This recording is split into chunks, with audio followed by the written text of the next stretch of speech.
पुणी भुशुड़ी पड़ा Malkangiri air strip पाचेरी। गतकाली रातिरे Malkangiri जिले में वर्षा होइथिबा बेले पाणेश्वरी निर्माणाधीन मालकानगिरी विमान बंदरर एक लंबा पाचेरी भुशुड़ी पड़िथिबा जणा पड़िछि। पूर्वरु मध्य एठारे पाचेरी भांगी श्रमिकों मृत्यु होइतिला। विमान बंदर कार्यक्रम हेबा पूर्वरु बारंबार पाचेरी भुशुड़ीबा नै नाना प्रश्न सृष्टि होइछि।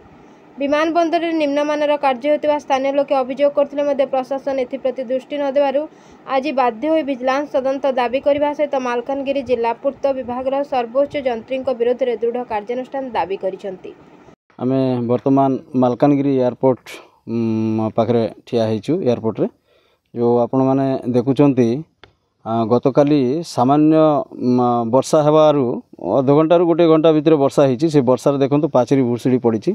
पूर्वर आपण मैंने गत वर्ष निर्माणाधीन अवस्था जो पाचेरी भुशुड़ी पड़ा से 2 जन श्रमिकों मृत्युवरण होता एवं 5 ରୁ 6 जन आहत होता।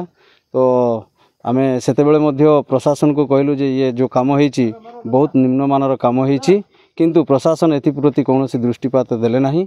जहाँफल आज देखंतु उद्घाटन मात्र 5 ରୁ 6 मास मध्य पुणी थे ये घटना घटी। ये पाचेरी भुशुड़ी पड़ी 30 ରୁ 40 मीटर एवं आउ गोटे पार्श्वर 30 ରୁ 40 मीटर पाचेरी भुशुड़ी पड़ी, जहाँकि एते निम्नमानर काम होती।